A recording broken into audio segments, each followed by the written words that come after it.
오늘 함께 보실 하나님의 말씀을 봉독하도록 하겠습니다. 시편 133편 1절에서 3절 말씀입니다.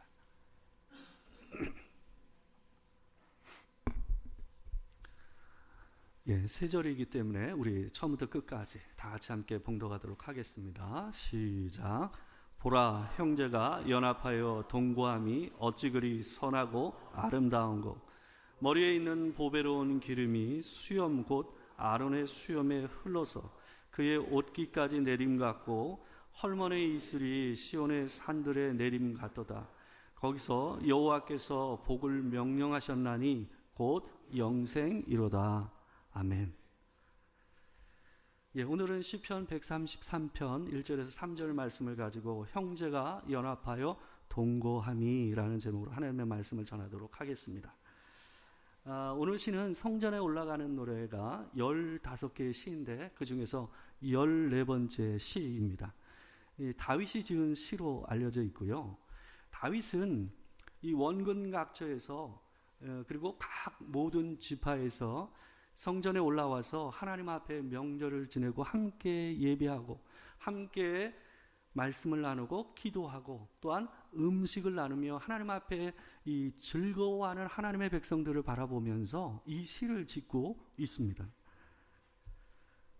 오늘 시는 1절에 이렇게 시작됩니다. 보라, 형제가 연합하여 동거함이 어찌 그리 선하고 아름다운고. 이 다윗은 성전의 마당에 모여서 다 같이 함께 하나님을 찬양하고 예배하고 또 함께 음식도 나누고 또 함께 문안도 나누면서 이 형제자매들이 함께 교제하는 그 모습을 보며 어찌 그리 선하고 아름다운고 라고 얘기하고 있습니다. 여기에 나오는 이 선하고 아름답다라는 말은 이 다윗의 본래의 표현이라기보단 하나님께서 쓰신 표현을 다윗이 따라하고 있는 겁니다. 하나님께서 이 세상을 갖다가 처음 창조하실 때의 모습을 우리가 기억해 보면 그때 하루하루의 창조의 사역을 마칠 때마다 하나님께서 반복하신 말씀이 있었잖아요. 보시기에 좋았더라. 그죠? 여기에 나오는 좋다라는 말이 오늘 본문에 나오는 선하다라는 말하고 같은 말입니다. 토브라는 히브리어거든요. 그래서 선하다, 좋다. 그러니까 영어로 얘기하면 굿에 해당되는 거예요. 좋다, 선하다라는 의미예요. 근데 창조의 패턴을 보게 되면요, 하나님께서 창조하신 그 패턴이 있었어요. 하나님께서 말씀하시니, 옛날 우리 개역 한글판을 보게 되면 가라사대라는 말로 되어 있죠. 그죠? 하나님께서 말씀하시니 그대로 되니라. 그리고 마지막이 그대로 된 것을 따라 본 것을 보시기에 좋았더라. 이게 창조의 패턴입니다. 그러니까 이 패턴대로 보게 되면 보시기에 좋았다라는 말의 의미가 뭔지를 갖다 우리가 알 수가 있어요. 그것은 하나님께서 창조하시려고 했던 그 의도와 목적에 맞게 세상의 피조물들이 자기 역할을 하고 활동하는 그 모습을 보시면서 하나님께서 보시기에 좋았다라고 얘기한 거예요. 그러니까 여기에 나오는 좋다, 토브라는 말은 뭐냐 하면 하나님의 창조의 본래 의도에 맞게 움직이는 세상을 얘기하는 것이 이 좋다라는 말이에요. 근데 창세기 1장을 보게 되면요, 다 보시기에 좋았더라 했는데요, 마지막에 사람을 창조하신 그 6일째 날에는 심히 좋았더라라고 했어요. 그러니까 훨씬 더 강조해서 얘기한 거예요. 그러니까 하나님께서 의도하신 창조가 언제 하이라이트를 이룬 거예요? 사람을 창조하신 날에 이루었다라는 것을 심히 좋았다라는 말로 표현하고 있는 겁니다. 창세기 1장은 창조의 전체를 갖다 오버뷰하고 있습니다. 전체의 내용을 얘기하고 있어요. 근데 창세기 2장은 6일째 날의 창조, 특별히 사람을 창조하는 그 장면을 갖다가 하이라이트, 이 스포트라이트를 갖다 비춰가지고 그것만을 비춰서 얘기하는 내용이 바로 창세기 2장이에요. 거기 보게 되면요, 아주 독특한 표현이 나와요. 1장에서는 전부 좋았더라, 심히 좋았더라 그랬는데요, 유일하게 하나님께서 창조를 하시면서 좋지 않았다라는 표현이 창세기 2장에 나옵니다. 창세기 2장 18절 말씀입니다. 제가 한번 읽어드릴게요. 여호와 하나님이 이르시되 사람이 혼자 사는 것이 좋지 아니하니 내가 그를 위하여 돕는 배필을 지으리라 하시니라. 하나님께서 이 말씀을 하실 때가 어느 때냐 하면 사람을 창조하시긴 하셨어요. 근데 누구만 창조하셨어요? 남자만. 한 사람만 창조하신 거예요. 그러니까 한 사람이 홀로 있는 모습을 보시면서 하나님께서 뭐라고 그러셨냐면 좋지 아니하였다라는 얘기를 하고 계세요. 그러니까 이 말은 뭐냐 하면 우리가 이 말씀드린 맥락에 따라서 얘기한다면 하나님께서 의도하신 사람의 모습이 완성되지 않았다라는 거예요. 그러니까 하나님께서 의도하신 사람의 모습은 혼자 있는 사람의 모습이 아니에요. 근데 이 말을 오해하시면 안 돼요. 이 말을 항상 생각하면 결혼을 자꾸 생각해. 결혼을 의미하는 게 아니에요. 싱글로 사는 것이 하나님이 보시기에 좋지 않았다 이 얘기 아닙니다. 하나님께서 여기서 얘기하는 말씀은 남자와 여자는 인류를 대표하는 거예요. 사람의 존재가 어떤 존재인지를 보여주는 거예요. 사람은 혼자 사는 모습으로 창조된 게 아니에요. 하나님은 처음부터 사람은 함께 살아, 함께 울고 함께 웃고 함께 즐거워하고 함께 아파하는 모습으로 또 서로를 격려하며 살게 하신 거예요. 그래야만 하나님께서 본래 의도하신 사람의 창조하신 목적을 성취할 수 있는 존재로 지어진 게 사람이라는 거예요. 그게 오늘 본문에서 얘기하는 혼자 있는 것이 좋지 아니하다라는 말을 의미하는 의도예요. 성경은 하나님을 떠난 사람의 모습을요, 죄를 범하여 하나님과 멀어진 사람의 모습을 한 가지 모양으로 설명을 해요. 그게 뭐냐면 관계의 단절입니다. 창세기 3장 11절에 12절 말씀을 보게 되면 하나님께서 범죄한 아담에게 오셔서 그에게 이렇게 묻습니다. 누가 너의 벗었음을 내게 알렸느냐? 내가 내게 먹지 말라 명한 그 나무 열매를 내가 먹었느냐라고 물으셨어요. 그때 아담이 하나님께 얘기한 대답을 보면 이 죄가 이들 안에서 어떤 결과를 낳았는지를 갖다가 확연히 보여줍니다. 여기 보게 되면 아담이 이르되 하나님이 주셔서 나와 함께 있게 하신 여자 그가 그 나무 열매를 내게 줌으로 내가 먹었나이다. 이 아담이요, 일타쌍피 지금 딱 얘기를 하고 있는 거예요. 한마디 말로 지금 하나님도 치고 자기 옆에 있는 아내도 치고 있는 거예요. 책임을 양쪽으로 전가하고 있는 거예요.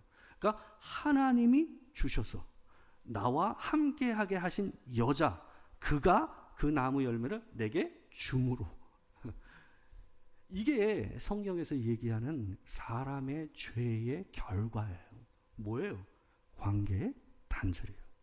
사람은 본디 지어졌을 때부터 하나님을 의지하고 그분을 경배하고 그리고 사람과 함께 더불어 사는 존재로서 지어진 거예요. 근데 죄를 지으면서 위아래 수직과 수평의 관계가 모두 어떻게 됐어요?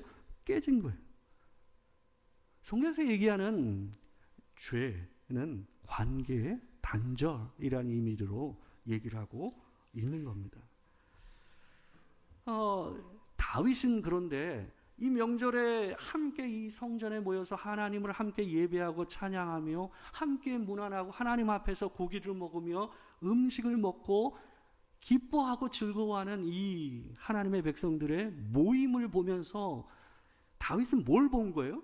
본래 하나님께서 지으신 사람의 본래 의도를 본 겁니다. 하나님께서 처음 사람을 창조하시고 토부 심히 좋다라고 얘기하시는 그 말씀을 다윗이 뭐 한 거예요? 따라한 거예요. 하나님께서 왜 사람을 창조하시면서 어떤 모습을 보면서 좋다라고 했는지를 다윗이 공감한 거예요. 그래서 하나님을 따라서 그 모여있는 무리를 향해 그런 시를 지었던 겁니다. 창조의 회복을 본 거예요. 교회에는 죄로 인해서 함께 사는 능력을 상실한 사람들을 모아서 함께 더불어 살 수 있는 존재로 바꾸어 나가기 위해서 만들어진 공동체가 뭐예요? 교회예요. 창조의 본래 의도를 회복하는 곳, 그것이 도토리 교회예요. 그러나 사람들이 함께 모인 자리는 결코 다윗의 말대로 선하거나 아름답지가 않습니다. 불협화음이 많고 사람은 사람으로 인해서 갈등하고 사람으로 인해서 상처를 받으면서 살게 돼 있어요. 그래서 사람은 사람과 함께 있어야 더 기쁘고 좋다라는 것을 갖다가 알매도 불구하고 사람과 함께 있음으로 인해서 겪는 아픔과 어려움을 무엇인지 알기 때문에 사람들은 어때요? 사람과 함께 있어도 진짜 함께 있지를 못해요. 모여 있다고 함께 있는 게 아니잖아요. 같이 있어도 함께 있는 게 아닌 모습으로 같이 있다라는 거예요. 사람은 누구나 누구에게도 말하지 못할 아픔과 자기만의 비밀을 안고 살아가요. 모든 사람이 그래요. 다 여기 보면 멀쩡해 보이는데 안으로 들어가면 멀쩡한 사람이 하나도 없어요. 그 삶에 자기만의 비밀과 아픔을 안지 않고 사는 사람이 있어요? 없어요. 그냥 봤을 때는 저 사람은 나하고 좀 다르게 사는 것 같다라고 생각하지만 한 걸음만 안으로 들어가 보십시오. 그 인생 내 인생 별반 다를 게 없는 게 인생이에요. 다윗이 그걸 몰랐을까요? 다윗은 알았어요. 우리만큼 다윗도 사람이 함께하면 겪게 될 어려움과 불협화음과 갈등 이 모든 걸 알고 있었어요. 근데 다윗은 지금 이 모임을 바라보면서 어찌 그리 선하고 아름다운고라고 고백하고 있어요. 다윗이 왜 그랬는지를 우리가 이 본문을 통해서 생각해 봐야 됩니다. 다윗은 지금 자기가 보고 있는 이 하나님의 공동체의 모임을 바라보면서 두 개의 이미지를 떠올리고 있어요. 뭐뭐 같다라는 표현을 두 번 쓰고 있어요. 첫째는 뭐냐 하면 아론, 이 모세의 형이었죠. 모세의 형이었던 아론이 처음 제사장으로 즉위식을 할 때 그 장면. 그리고 두 번째는 이스라엘의 최북단에 있었던 헐몬산이라는 산에 내리는 이 이슬이 내려서 온 땅을 적셔 시온산까지 흘러내리는 이 모습을 떠올렸어요. 이게 무슨 말인가? 여기 보게 되면 처음 아론이 제사장으로 즉위식을 할 때에 어떻게 했냐면 무릎을 꿇고 그 머리에다가 기름을 부었어요. 그냥 일반적인 감람류가 아니라 몇 가지 성분을 같이 혼합된 이 기름을 만들어서 그 기름을 아론의 머리에다 부었어요. 근데 부을 때 흘러내리는 그 이미지를 다윗이 얘기하고 있어요. 머리에 기름이 부어져서 수염을 타고 흘러서 옷깃으로 흘러내리는 모양을 갖다가 지금 성전에 모여서 하나님의 백성들이 함께 하나님을 찬양하고 함께 교제하고 기뻐하는 모습에 비유하고 있어요. 그리고 두 번째는 헐몬산의 이슬. 헐몬산의 이슬이라는 건 뭐냐 하면 이 헐몬산이 해발 한 2,800이 좀 더 넘는 고지입니다. 시온산은 700m가 좀 높아요. 700m 조금 더 이상 되는 산입니다. 근데 이 3,000m 가까이 되는 이 산에 내리는 이 이슬이 흘러서 이 시온산까지 흘러내리는 이미지로 얘기하고 있어요. 근데 여러분 여기서 중요한 게 뭐냐 하면 사람이 하나가 되는 건 어떤 거예요? 수평적인 거잖아요. 그죠? 사람이 이 사람과 저 사람이 하나가 돼서 어우러지는 것은 수평적인 연합입니다. 근데 지금 그 사람이 하나 돼요. 형제가 연합하여 라고 얘기하면서 정작 다윗이 떠올린 이미지는 뭐예요? 다 수직적인 흘러내림이에요. 위로부터 아래로. 좀 이상하지 않습니까? 왜 다윗은 사람과 사람이 연합하여 하나 되는 그 모습을 아름답다고 얘기하면서 머리로부터 수염과 옷깃을 흘러내리는 기름을 떠올렸으며 또한 헐몬산 삼천고지에서부터 시온산까지 흘러내리는 이 이슬의 흘러내림을 비유해서 하나님의 공동체를 얘기하고 있을까요? 세상의 모임은요, 끼리끼리입니다. 세상의 모임은 끼리끼리예요. 경제적인 형편이 비슷한 사람, 학벌이 비슷한 사람, 나이가 비슷한 사람, 사회적 위치가 비슷한 사람, 하물며 취향과 취미가 비슷한 사람, 이런 사람들이 모이는 게 세상의 모임입니다. 왜 그럴까요? 그래야 편하거든요. 그래야 말하기도 행동하기도 편해요. 그래야 원하는 대로 할 수가 있어요. 그래야 내가 얻을 게 있거든요. 그래서 사람들은 누구나 끼리끼리 살아요. 끼리끼리. 그러나 하나님의 백성들의 모임은, 교회는 그렇지가 않아요. 모든 것을 뛰어넘어서 하나님 앞에서 동일한 죄인이에요. 어떤 사람도 하나님 앞에서 자랑할 것이 없고, 그 모든 하나님의 백성들은 동일하게 하나님의 은혜와 긍휼로 이 모임 앞에 와 있는 거예요. 교회의 모든 사람은 동일한 죄인이요, 동일하게 하나님의 은혜를 받은 자라는 이 의식을 가지고 이 자리에 서 있는 거예요. 그래서 어떤 목사님은요, 교회를 뭐라고 얘기했냐면 대중목욕탕이라고 얘기했어요. 예. 대중목욕탕이라고 얘기했어요. 좀 가릴 땐 다 가린 겁니다. 왜 교회를 대중목욕탕이라고 얘기했을까요? 여러분, 목욕탕 들어가면서 브라우스 입고 들어가는 사람이 있습니까? 목욕탕 들어가면서 저처럼 넥타이 매고 이 딱 하고 뭐 반지 끼고 귀걸이 하고 화장하고 목욕탕 들어가요? 그런 사람이 어디 있어요? 교회는 모든 사람이 벌거벗고 하나님 앞에 선 자들이, 그게 교회입니다. 거기서 자기의 사회적 지위, 자기의 학벌, 자기의 경제적인 형편, 이런 거 아무것도 없어요. 모두가 다 하나님 앞에서 뭐예요? 가릴 것이 없는 죄인이라는 것을, 가릴 수 없는 죄가 우리에게 있다라는 것을 인정하고 서는 사람들 모임, 그게 교회예요. 그래서 그 사람은, 그 목사님은 대중목욕탕이다라고 얘기했어요. 서로의 연약함과 부족함을 숨기지 않고 그리스도 앞에서 고백하는 자들의 모임, 그게 교회예요. 여러분, 등을 밀려고 하면 상대방에게 등을 맡겨야 돼요. 그리고 자기의 때를 상대방이 밀게 해줘야 해요.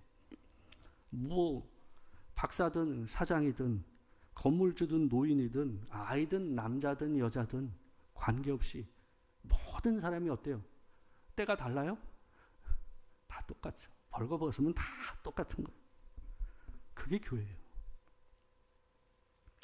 보통 이스라엘 백성들이요, 손님이 자기 집에 들어오면 하는 두 가지가 있습니다. 첫 번째는 뭐냐 하면 그 사람의 발을 씻는 거예요. 샌들을 신고 다니고 사막의 모래바람, 광야의 먼지바람을 갖다 쐬기 때문에 발이 시큼해요. 그러니까 발부터 씻어줘요. 그리고 하는 게 머리에다 기름을 붓는 거예요. 이 기름을 붓는 이유가 뭐냐 하면 워낙 기후가 건조하다 보니까 기름을 부어서 얼굴과 이 피부를 어떻게 하는 거예요? 보호해 주는 거예요. 그래서 기름을 붓는 거예요. 그러니까 기름을 붓는다라는 것은 웰컴이에요. 웰컴. 누가 자기 집에 들어온 것을 환영하는 의식이 기름을 붓는 거예요. 아론을 제사장으로 세우면서 그의 머리에다 기름을 붓는 이유가 뭐예요? 하나님을 웰컴하는 거예요. 하나님이 그의 머리 위에 임재하셨다. 하나님께서 그와 함께 하시는 거예요. 온 백성을 대표하는 이 제사장의 머리 위에 기름을 부음으로써 하나님의 임재를 그것으로 보여주는 겁니다. 교회가 정말 다양한 구성원이 있고 다양한 특징을 가진 사람들이 있음에도 불구하고 연합되고 하나 될 수 있는 이유는 하나예요. 이 교회에 하나님의 기름 부으심이 있기 때문에. 이사야 선지자를 보게 되면요, 이사야 선지자가 처음 하나님을 만났을 때의 모습을 보게 되면, 하나님의 기름 부으심을 받는 그 장면, 처음 하나님을 만났을 때의 장면을 보게 되면 이사야가 이런 반응을 합니다.